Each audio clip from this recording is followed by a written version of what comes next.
My brother and his wife were visiting my home in Anchorage after treating me poorly.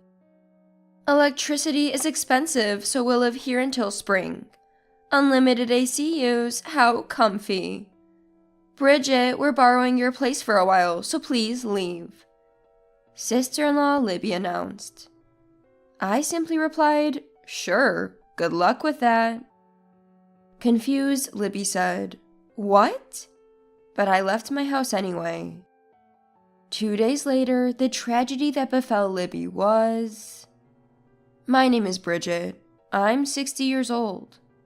Born in Alaska, I now live in Anchorage with my husband Ricky. I work part-time at an insurance company, and Ricky, though 63, manages apartments. We both still work, supporting each other. I have a brother and a younger brother, neither of whom have children. Ricky is an only child, so there's no one to carry on our family line.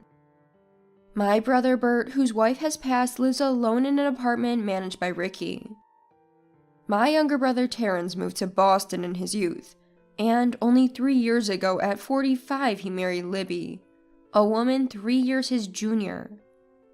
Libby was already 42 when they married, and now at 45, she's still the youngest among us. Terrence and Libby, having lived in New York City for a long time and being unmarried, naturally have no children. Both having lived single lives for so long, they are careless with money and have little concept of saving or frugality. Especially since they both work, they prefer outsourcing daily chores to keep life light and easy.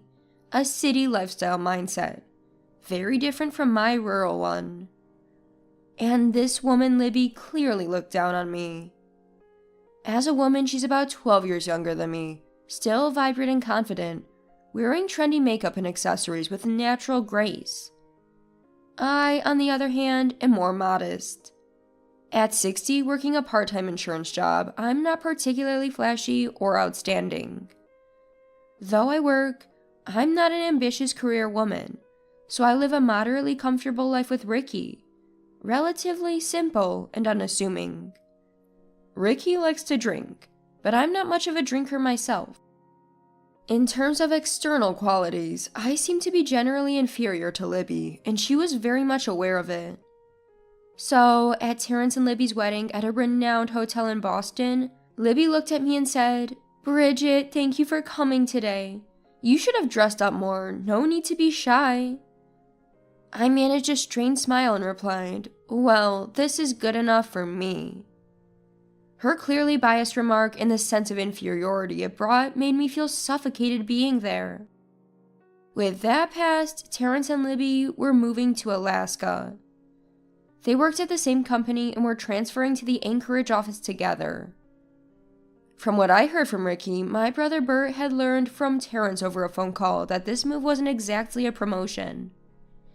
They had been working at the headquarters in Boston, and it seemed more like a demotion following some failure.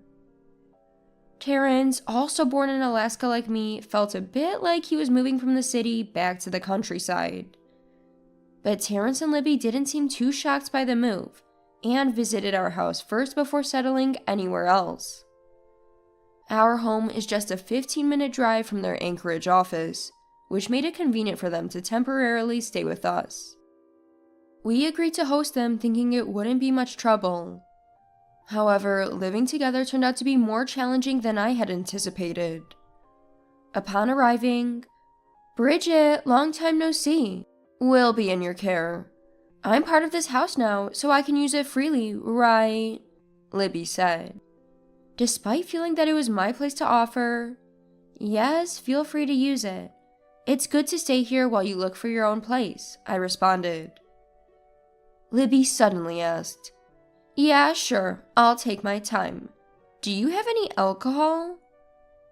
Taken aback by her audacity, I replied, "We have some beer and liqueur." To which Libby said, "No wine or whiskey? That's disappointing. Could you possibly go buy some?" And just like that, she had the audacity to ask me, the homeowner, to go buy alcohol for her.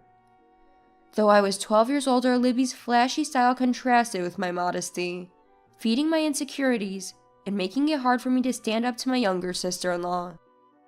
So I obediently responded, "Yes, I can buy them. There's a store nearby." As I put on my coat, Ricky asked, "Bridget, you're going out? Terrence and Libby just arrived, right?" Quickly, Libby twisted the truth, saying, "Oh, I thought we could relax a bit first, but Bridget offered to buy wine and whiskey for us. She said to drink beer and wait comfortably in the meantime."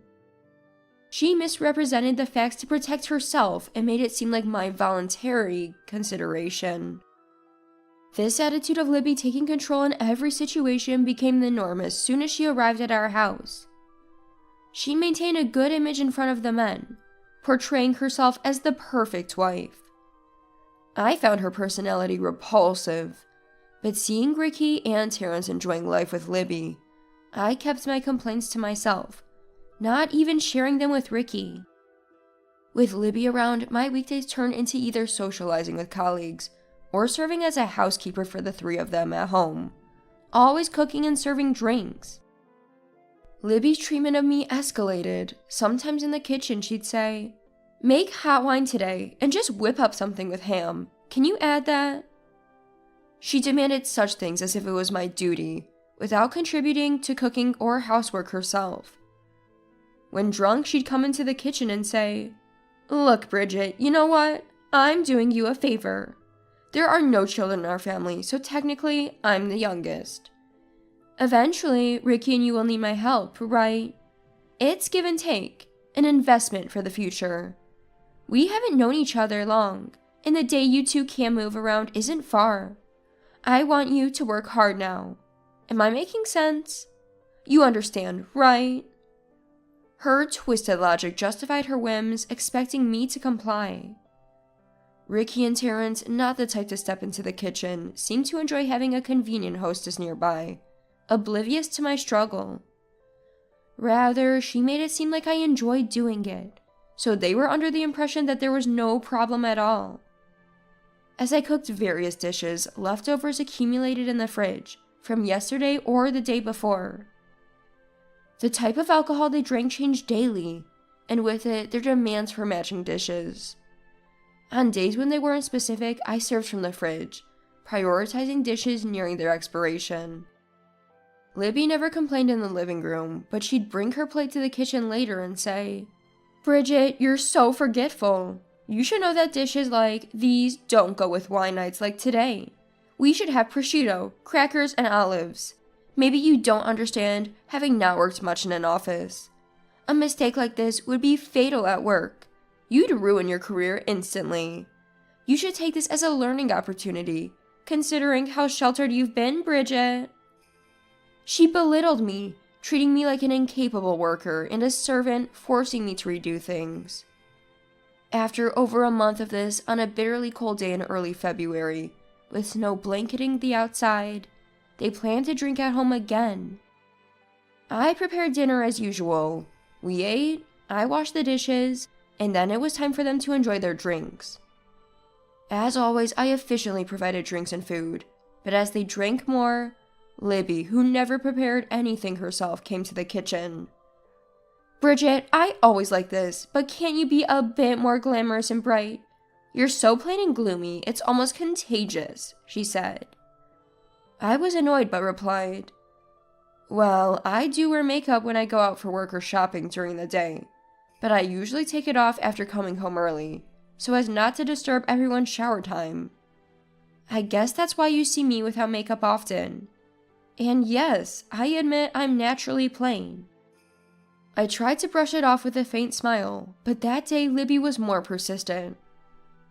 "We're staying here till spring because of the high electricity bills. Unlimited AC, so comfy. Bridget, we're borrowing your place for a while, so please leave." So she said. Moreover, it's honestly annoying. I want to have more fun, especially in such a desolate place. You might not understand, she added. I felt something snap inside me and thought, enough is enough. "Sure, good luck with that," I simply replied to Libby. Libby, surprised, said, "What?" but didn't retract her demand to leave. Instead, she quickly went to the living room and said to Ricky and Terrence, "Hey, Bridget seems to be saying she'll leave the house for a bit. I'm worried. Is she okay?" She acted like a concerned sister, making her own motives. Terrence was quite drunk, slurring, "Sis, what are you talking about?" Ricky, however, showed genuine concern and unusually came to the kitchen. "Bridget, what's going on? Are you okay?" he asked. Ricky has always been kind to me, and as the head of the household, our relationship was largely based on me supporting him. This balance was good, but it was disrupted since Libby moved in. I wasn't angry with Ricky, but more saddened by his inability to notice my suffering and emotional changes. Trying to be strong, I told him, "Bro called me over for a bit, so I'm heading to his apartment. Don't worry." I grabbed just enough belongings to get by and left the house that night. Later, I emailed Ricky saying I had some matters to attend to and would be staying a few days at Bro's, but I'd contact him when I returned. The snow was deep, making it difficult to reach Bro's apartment, but after calling ahead, Bro warmly welcomed me. I arrived at his place. Bro, Bert, had lost his wife to cancer 5 years ago, and had been living alone since he was 58, now 63. That night, I told Bro everything that had happened over the month, crying as I spoke. I said, "I never thought I'd be treated so harshly and excluded by someone younger at this age, and I don't intend to return to that house." Bro welcomes me. "There's no rush. You can stay here as long as you need." And he kindly said, "He's always been a kind and reliable man to me." A couple of days later, Ricky called me midday. "Bridget, where are you? Have you finished work? There's somewhere I need you to go," sounding panicked. I asked, "What happened?" Ricky asked again, "Have you finished work?" To which I replied, "I was on part-time duty this morning, so I'm back at Bro's apartment now." Ricky, out of breath, "I need you to go to the city hospital right away. Libby has had an accident. Terrence is away on a business trip and I can't get out of a dinner meeting with a client today. You're the only one who can go. Can you please check on her for me?" He urgently asked me. I agreed. Yes, I'll go there. I ended the call, hailed a taxi, and headed to the city hospital. At the hospital, after Libby received various treatments and an MRI, I waited in the hallway. Once done, she was moved on a stretcher to a private room. After the nurse briefed me on her condition and left, I was alone with Libby in the room. I asked her, what exactly happened? Libby's face was half covered in gauze, only one eye visible. Her head was bandaged, her left arm and leg were in casts, and tears flowed from her open eye as she tried to explain, overwhelmed with emotion. "I'm so sorry. I might be done for. Bridget, please help me. I'm too embarrassed to ask Ricky in this state, and Terrence will probably find it bothersome. You're the only one I can ask, but I've been awful to you. I'm really sorry." She sobbed and apologized. "Libby, relax. First, tell me what happened." After composing herself, Libby explained. "Sorry, after you left, I didn't realize how intense the snow shoveling would be. I took the day off as work was impossible, but the next day I had to go. Terrence was away and Ricky left after me. I was already upset doing the shoveling alone, but I had to rush to work on my bike through the snow. I had urgent work from yesterday to catch up on. I took a shortcut through an alley to reach the main road. At a blind crossroad with a wall obstructing the view, a 500cc bike hit me from the right. I found myself face down on the ground, blood on the snow. My nose and cheekbone were broken, and I think I flew off and landed on my left side. My collarbone, left arm, and wrist are broken. My left leg has a complex fracture, which might lead to permanent damage. The biker had minor injuries. I also hit my head and got an MRI, but I don't have the detailed results yet. They said my face might not fully recover. I feel completely broken." Libby explained her story. Hearing this sequence of events, I felt a sense of relief, despite knowing it was inappropriate to feel this way about someone who had been cruel to me, but was now severely injured. It seemed like a form of divine retribution. The moment I left, the household balance was disrupted, and she struggled with the snow shoveling, something typical in our snowy region. Hurrying to work after taking a day off led to this accident, which seemed entirely her own doing. I'm not one for revenge, and that wasn't my intention. However, feeling that Libby needed to take responsibility, I steeled myself and confronted her in the hospital room. Libby, you're really foolish. Who are you apologizing to? I started. Libby, seemingly broken, didn't argue and said, Yes, I know I can't be forgiven. I have no one else to rely on now. I'm in this state, and the doctor said there might be lasting effects. I'm sorry for everything I've done to you. Libby said this with tears in her eyes. What exactly are you apologizing for? I don't understand, I coldly asked. Every day I made you do all the housework, drank every night, and made you cook and buy alcohol, treating you like a slave. I was the worst person. I always tried to look good in front of Ricky and Terrence. It was all from my selfish heart. I was younger, beautiful, and confident I could seduce any man. But now I've lost everything. I'm not beautiful, useful, young, and I can't live without someone's care. And then, I asked. I was determined to let her speak for herself. Libby said, Even so, I still want to live. I can't die looking like this, and I don't want to die, I want to live. So I'm truly sorry for everything I've done. I am really, really sorry. I apologize, I'm sorry.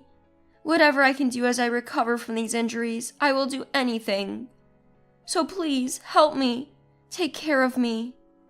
I may be a burden to you, but please don't abandon me. I'm sorry, please, I beg you. She continued to confess and plead with me. In the heated room, I opened a window, letting in cold air. Watching the snow silently falling outside, I felt my bitterness and darkness fade away like the snowflakes. I turned towards the window, back to Libby, and said, Never go against me again. That's a promise. Understand? Libby, crying in the background, assured, Of course. I'm truly sorry. Libby said this, and I could hear her sobbing from behind me.